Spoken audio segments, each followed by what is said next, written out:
Today, social media has become synonymous with our digital lives. It has become the most promising tool for development and empowerment. It not only provides a platform to communicate, but also acts as a bridge between the message encoder and decoder. Let us hear what our experts have to say on this topic.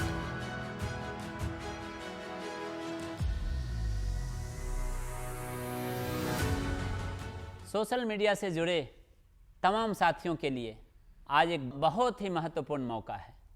महत्वपूर्ण मौका इस मायने में कि आज जो हमारे अतिथि हमारे बीच उपस्थित हुए हैं वो एक जाने माने फिल्मकार के साथ साथ डिजिटल एक्सपर्ट भी हैं।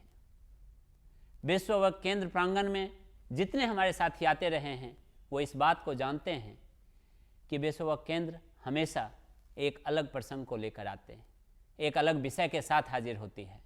आज हम सोशल मीडिया के इम्पोर्टेंस के ऊपर बात करने जा रहे हैं और इस पर जितना अच्छा विचार हमारे अतिथि महोदय दे पाएंगे वो हमारे युवाओं के लिए एक प्रेरणा का स्रोत बनेगा। तो मैं सर्वप्रथम आज जो जाने माने फिल्मकार और डिजिटल एक्सपर्ट रवि गुड़िया हैं उनका विश्व वक केंद्र प्रांगण में हम आपका स्वागत करते हैं। Sir thank you. पहले तो रवि जी हम यही समझना चाहेंगे सोशल मीडिया है क्या। अगर मैं एक लेमैन की भाषा में, ये शब्द तो बहुत प्रचलित है सोशल मीडिया, लेकिन ये सोशल मीडिया है क्या और इसकी व्यापकता क्या है? सोशल मीडिया एक बहुत ही सीधे और सिंपल तौर पे मैं कहूंगा कि एक कम्युनिटी है ना जी। हम लोग कम्युनिटी में रहते थे जी। है ना जी। आप अपने एक इलाके में रहते हैं जी। है ना, वो इलाका एक शहर में है, वो शहर एक देश में है और एक देश एक दुनिया में है जी। है ना। तो सोशल मीडिया वही है ना। सोशल मीडिया कम्युनिटी है। अब ये एक फिजिकल कम्युनिटी और एक सोशल मीडिया का जो कम्युनिटी, उसमें क्या फर्क है कि आप जो इंटरैक्शन कर रहे हैं वो रियल टाइम में कर रहे हैं। अगर आप सोशल मीडिया में हैं तो उस सोशल मीडिया आप उस कम्युनिटी में हैं जिसमें पूरे दुनिया के लोग हैं, है ना, और आप उस पूरे दुनिया के लोगों के साथ इंस्टेंटली आप इंटरैक्ट कर रहे हैं। तो जैसे मैंने बोला कि सोशल मीडिया एक समाज है ना, वो एक बॉर्डरलेस समाज है ना। आज मुझे एक कम्युनिटी फॉर्म करने के लिए मुझे सिर्फ अपने दोस्तों तक ही सीमित रहने की जरूरत नहीं है। मैं पूरी दुनिया में पूरे दुनिया के लोग अपने अपने तरह के सोचने वाले लोगों के साथ मैं एक कम्युनिटी फॉर्म कर सकता हूँ। ये जो टेक्नोलॉजी का जो रिवॉल्यूशन हुआ है ये युवाओं के लिए एक वरदान साबित हुआ है। हर व्यक्ति अपनी बात रख पाने में सक्षम है, साथ ही साथ क्या रखें क्या नहीं रखें इसकी भी ज़रूरत आन पड़ी है।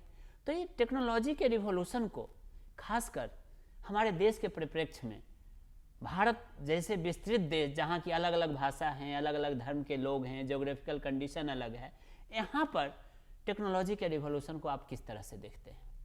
देखिए, टेक्नोलॉजी, हम लोग आज टेक्नोलॉजी युग में हैं और एक बहुत ही इंटरेस्टिंग युग है। स्पेशली जिन्होंने अपने सामने टेक्नोलॉजी को आते हुए देखा है उनके लिए एक चमत्कार से कम नहीं है जो आज जो युग है हमारा।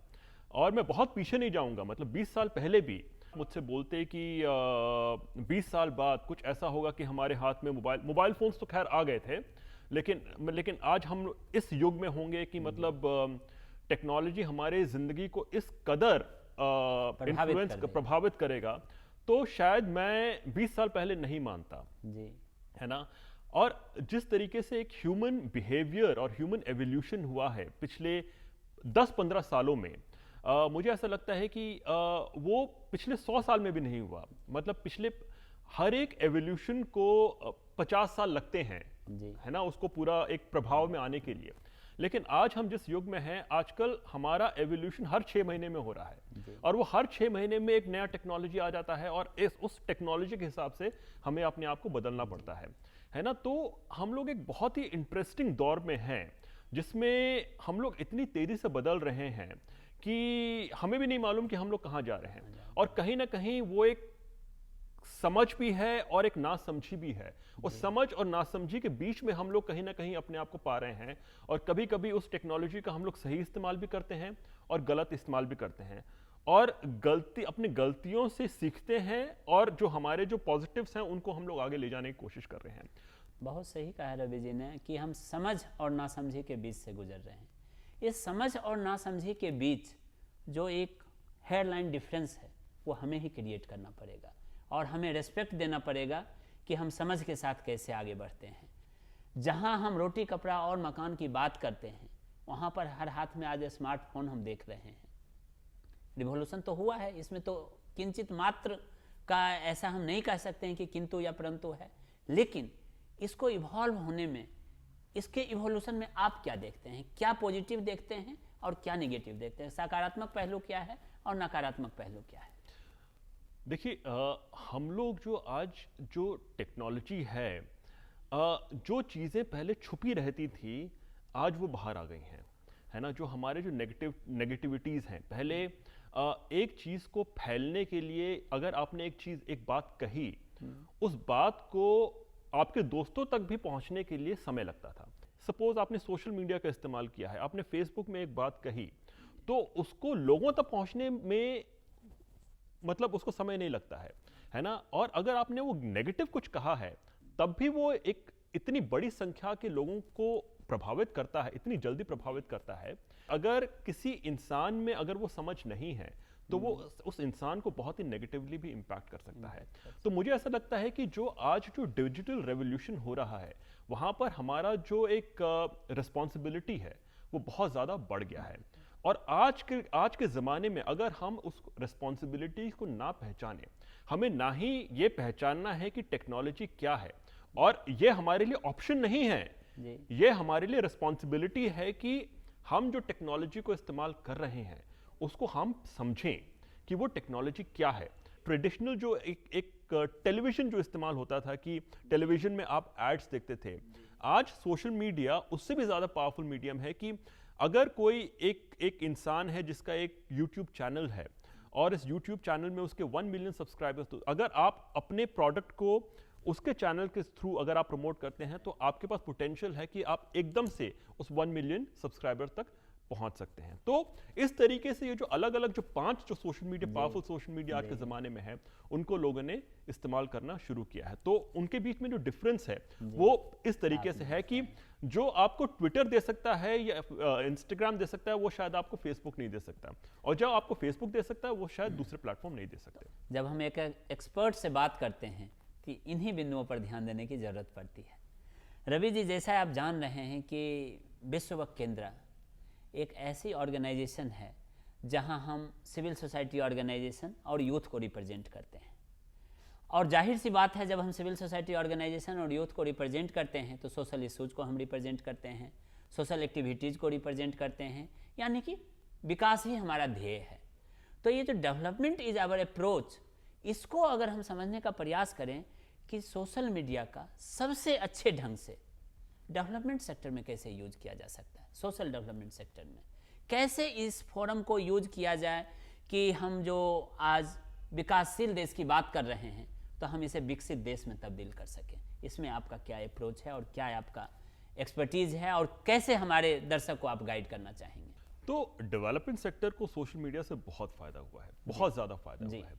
पहले एनजीओज एक बहुत ही नेगेटिव वर्ड हुआ करता था 20 साल पहले। अगर आप एनजीओज का नाम ले तो लोगों के जो मस्तिष्क में जो एक छवि बनती थी वो एक झोला छाप, एक कुर्ता पैजामा में और एक झोला छाप और दाढ़ी बढ़ी हुई और गांव-गांव घूम रहा है, ऐसे एक इंसान की होती थी, है ना, जिसके पास पैसे नहीं हैं और वो बहुत मुश्किल से गुजारा कर रहा है ना।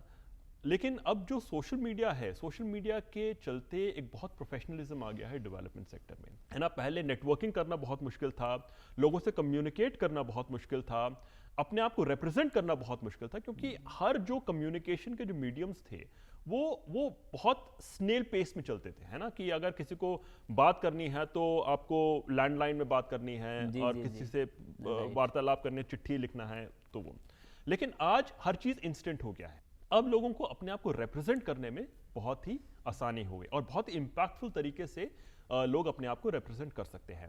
आजकल छोटे छोटे जो ऑर्गेनाइजेशंस हैं, जो एनजीओज हैं डेवलपमेंट सेक्टर में, वो भी अपने आप को रिप्रेजेंट कर सकते हैं इंटरनेशनली, है ना। ऐसे बहुत सारे फॉरम्स हैं, ऐसे बहुत सारे ग्रुप्स हैं जिनके थ्रू वो नेटवर्किंग कर सकते हैं और वो दिखा सकते हैं कि उनका काम क्या है और वहाँ से वो अपने लिए फंड फैसिलिटेट कर सकते हैं। दूसरी बात है कि वो फंड रेजिंग भी कर सकते हैं, वो लोगों तक जा सकते हैं। लोगों मतलब आजकल बहुत सारे जो फंड रेजिंग प्लेटफॉर्म्स हैं उनके थ्रू वो लोग अपना काम दिखा सकते हैं लोगों को, और लोगों को बोल सकते हैं कि भाई अगर आपको हमारा काम पसंद आता है तो आप हमें फंड्स दो।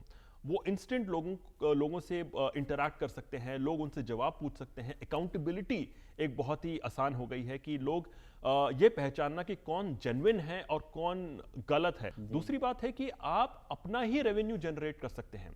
आपको उसके लिए आपको स्टोरी टेलर होना बहुत जरूरी है। अब आपके पास वो बहाना नहीं है कि भाई मैं तो फिल्म मेकर नहीं हूं, है ना, आपको फिल्म मेकर बनना पड़ेगा, है ना। आज के जमाने में एक फिल्म मेकर बनने के लिए आपको बड़े बड़े कैमरास की जरूरत नहीं है, आप अपने मोबाइल फोन के जरिए एक फिल्म मेकर बन सकते हैं। तो आपकी बातों से तो हमारे सिविल सोसाइटी ऑर्गेनाइजेशन के रिप्रेजेंटेटिव्स और जितने भी युवा साथी हैं काफ़ी इंस्पायर्ड हो रहे होंगे इस चीज़ों से कि नहीं, this is the platform which can be used.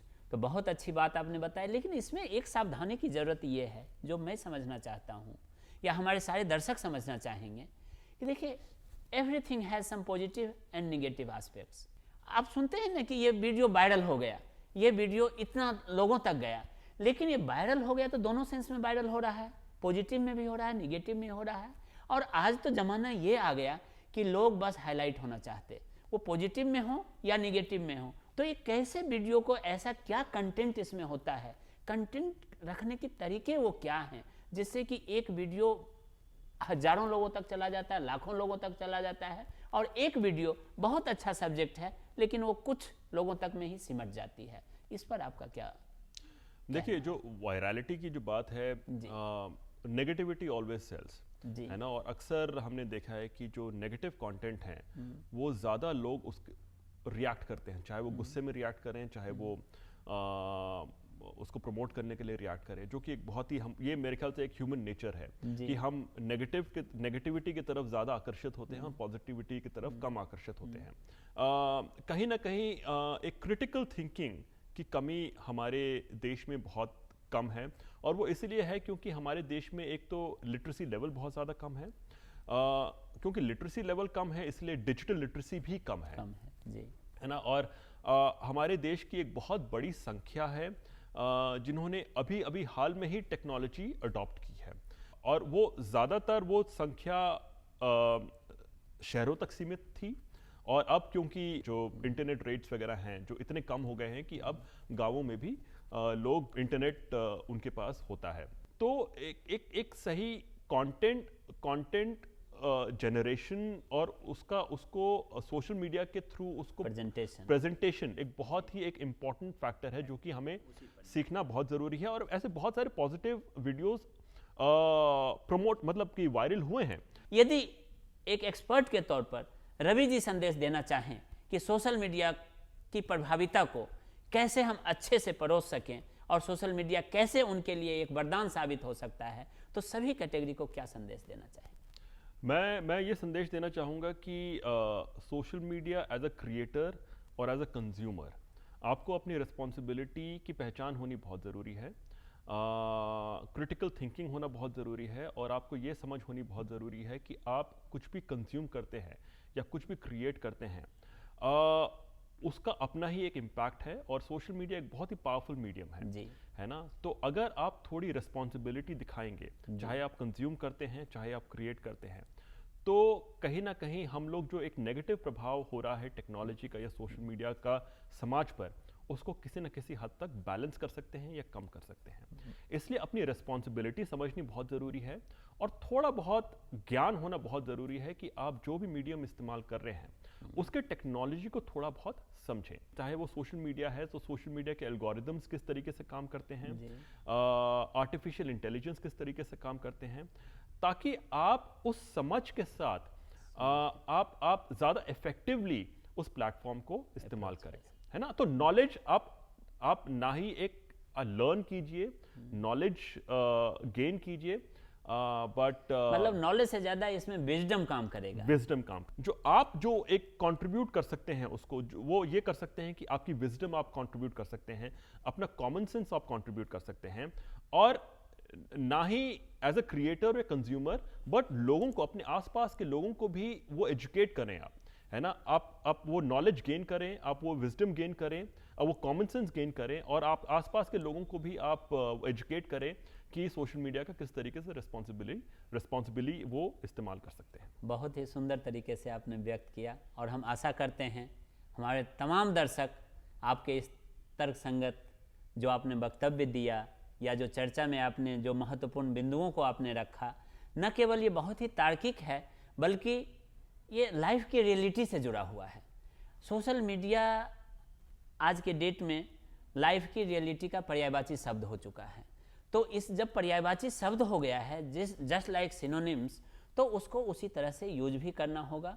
बहुत अच्छा, इतनी अच्छी अच्छी बातें, मेरे को तो लगता है ये लंबी वार्तालाप चलती चली जाए, लेकिन समय की नज़ाकत को देखते हुए हमें अब यहाँ पर विराम लेना होगा। और हम अपने तमाम दर्शकों के तरफ से, खासकर जो हमारे सिविल सोसाइटी ऑर्गेनाइजेशंस के जितने हमारे संस्था के लोग हैं और जितने यूथ ग्रुप हैं और जितना युवा शक्ति है, उसकी तरफ से हम विश्व वक्फ केंद्र के प्रांगण में आपके आने के लिए आपको आभार व्यक्त करते हैं। और साथ ही साथ हम इस बात के एश्योरेंस देने की प्रयास हम आपको कर रहे हैं कि हमारे जो युवा साथी यहाँ सुने हैं, समझे हैं, तो सोशल मीडिया प्लेटफॉर्म को ज़्यादा से ज़्यादा यूज करेंगे। और साथ ही साथ आपके जैसे एक्सपर्ट की अगर ज़रूरत होगी तो हम समय के अनुसार उनके बीच हम आपको लाएंगे, उनको बताएंगे, ताकि यदि ये डायनामिक है तो जो आज हम चर्चा कर रहे हैं 6 महीने बाद हमें दूसरे विषय पर फिर बात करने की ज़रूरत होगी। तो हम आशा करते हैं कि आपका इसी तरह से युवाओं को सर्विस मिलता रहेगा।